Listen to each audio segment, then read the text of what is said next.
Murders of Rhonda Johnson and Sharon Shaw. Rhonda Renee Johnson, December 16, 1956, August 4, 1971, and Sharon Lynn Shaw, August 11, 1957, August 4, 1971, were two teenage girls who disappeared in Harris County, Texas, on the afternoon of August 4, 1971.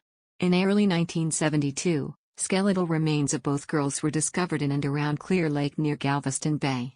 A local man, Michael Lloyd Self, was charged with their murders in 1972 and convicted of Shaw's murder in 1975. Controversy arose in 1998 when serial killer Edouard Harold Bell confessed to the murders. Bell's confession and corroborating statements from both law enforcement and prosecutors that Self had been coerced into a false confession led many to believe that Self had been wrongfully convicted. Self died in prison of cancer in 2000. The case has often been associated with the Texas Killing Fields, a 25-acre section of land off of Interstate 45 in southern Texas where the bodies of over 30 people, mainly young women, have been discovered since the 1970s. A fictionalized film about the area, titled Texas Killing Fields, was released in 2011. Disappearance. Rhonda Johnson, born December 16, 1956, in Houston, Texas, and Sharon Shaw, born August 11, 1957, in Mobile, Alabama, both of Webster, Texas, spent the day, Wednesday, August 4, 1971, on a Galveston Bay beach in Galveston approximately 1 week before Sharon's 14th birthday. The girls were seen leaving the beach, but they did not return home. Eyewitnesses reported last seeing the girls walking on Seawall Boulevard in Galveston. Discovery of bodies. On January 3, 1972, two boys fishing in Clear Lake discovered a human skull floating in the water, which they had initially believed to be a sports ball. 6 weeks later, searchers discovered the rest of the body, along with that of another girl, in a marsh near the lake. According to a coroner's inquest filed on February 17, 1972, the skull found in the lake was determined via dental records to have belonged to Sharon Shaw. Additionally, a crucifix found wrapped around the jawbone of the skull was identified by Shaw's mother to have belonged to her daughter. The other body found in the marsh was positively identified as Rhonda Johnson. Investigation, Michael Lloyd Self. In May 1972, a tip was received from Glenn Price, a city councilman, to look into Michael Lloyd Self, a gas station attendant and sex offender in Galveston. Police visited Self at his workplace, and he voluntarily went to the police station the following day for questioning. When shown photos of Shaw and Johnson, Self admitted to recognizing the girls, but stated that he did not know them.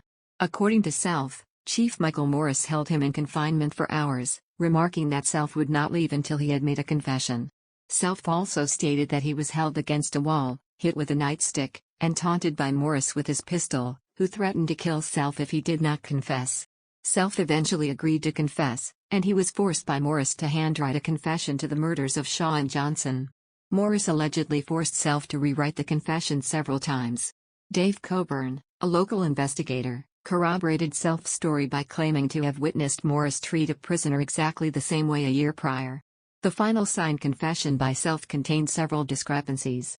Self stated he had dumped Shaw's and Johnson's bodies in El Lago, which was over 20 miles from the marsh where police discovered the remains. Self also wrote that he had strangled both girls to death, though reports from the medical examiner showed no evidence of strangulation. 3 days after his confession, on June 23, 1972, Self provided further details to police in an oral confession that conflicted with his initial written confession. In an interview with Deputy Sheriff W.A. Turner and Deputy Sheriff Frank Beamer, Self claimed that he had picked up Shaw and Johnson from a Sizzler steakhouse and that they had driven around the El Largo neighborhood and gotten food from a local Jack in the Box restaurant. According to Beamer, Self claimed to have then pulled over into a secluded area, struck the girls over the head with a Coca-Cola bottle, stripped their clothes off, and thrown the clothes onto the highway. This last claim conflicted with the fact that the girls' clothing was discovered with their remains. Self then claimed to have thrown the girls' bodies in a culvert on Choate Road. 2 weeks later, sheriff's deputies checked Self out of jail and drove him to the various locations mentioned in his confession and photographed him at each of the locations. These photos would later be presented in court, though Self's attorney claimed the taking of the photos was illegal. Conviction and aftermath. Self's trial began on May 15, 1973, and concluded on September 18, 1974. Self was charged with the first-degree murder of Sharon Shaw and sentenced to life imprisonment. He was not convicted of Johnson's murder. On October 9, 1974, appeal of the case was denied. 3 years later in 1976, Chief Don Morris and Deputy Tommy Deal, both of whom had worked on Self's case, were arrested and charged with multiple bank robberies dating back to 1972. Morris was sentenced to 55 years in prison, and Deal was sentenced to 30 years. Michael Self was denied parole numerous times, and he unsuccessfully appealed his conviction over the course of his sentence. In a September 22, 1992, written petition for appeal, reference to coercion in his confession was made, reading, "The district court acknowledged that the state court had twice found that no force or threats were used against Self to obtain his June 9 confession. Nevertheless, it found that the confession was so obtained and not freely given, despite Miranda warnings having been given. This finding is influenced by its earlier, unwarranted, sua sponte illegal arrest ruling, as well as by credibility choices contrary to those made by the state trial judge, who had an opportunity to observe the witness's demeanor, and whose province included weighing conflicting testimony. Self was refused a new trial by the U.S. Supreme Court in 1993, thus exhausting his appeals. He died in prison of cancer in 2000. In 2011, the Houston Chronicle published an article in which Self's attorneys stated their belief that Self was wrongly accused and coerced into making a false confession. The article also noted that 2 investigators, a Galveston police officer and a former Harris County prosecutor, also believed Self had been wrongly convicted. Other confessions.